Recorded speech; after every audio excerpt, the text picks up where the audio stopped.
Day 1 of 90 focused on Go setup and first program. Today I wanted one thing to feel clear: building a Go workspace that is small, predictable, and easy to run from day one. The goal was not to memorize a stack of tools. The goal was to pin down the service rule first, because once that boundary is visible, the implementation starts looking like a coherent flow instead of a scramble of conditionals. The first checkpoint was keep the module layout simple enough that package boundaries stay obvious.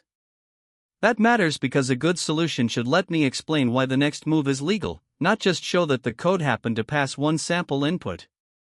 If that rule is visible, I can rebuild the solution even if the example changes. The second checkpoint was use go run, go test, and go mod commands as part of the daily feedback loop instead of as afterthoughts. That is the part that turns the topic from an abstract label into something operational. I can read the input, decide what state deserves to survive, and ignore the noise that will not help the next decision. The implementation shape only earned trust once I kept returning to the last rule: treat the project shape as something future features must survive, not something to redo every week. That is where the code stops being decorative.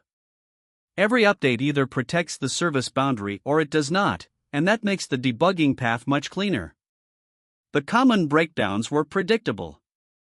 The first one was treating project shape as disposable and rebuilding the same skeleton every week.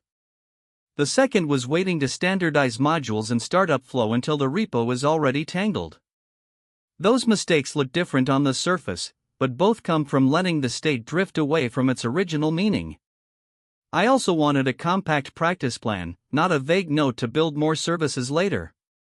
My rule was to state the service rule, trace one request path, and then confirm that each dependency still tells the same story.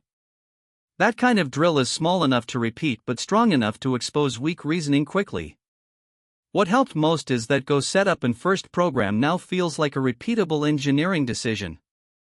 If the load pattern changes or another service gets involved, I still know what question to ask first. That is the signal I wanted from today's work, because it means the lesson is portable instead of tied to one toy example. So my recap for day 1 is simple: building a Go workspace that is small, predictable, and easy to run from day one. The useful anchors were keep the module layout simple enough that package boundaries stay obvious, use go run, go test, and go mod commands as part of the daily feedback loop instead of as afterthoughts, and treat the project shape as something future features must survive, not something to redo every week.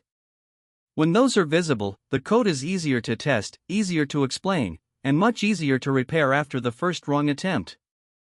One more reason I wanted this locked in is that harder production scenarios usually change the surface details, not the core service rule. If that rule still survives, I can adapt the implementation instead of restarting from zero. That is also why I care about ownership so much in Go. Once the package boundary is honest, the rest of the code has a much better chance of staying boring in the good way. A lot of debugging time disappears when the request path or data path is obvious from the structure. The language helps, but only if the design is pulling in the same direction. So the real test for me is simple: could I explain this same design tomorrow with a different example and still keep the same rule intact? If yes, the lesson probably landed. I also like asking where the first confused teammate would get stuck. That question usually points straight at the place where the boundary is still implied instead of written down. When the code is shaped well, the packages, functions, and error paths tell the same story. When they do not, the mismatch shows up in review long before it shows up in production.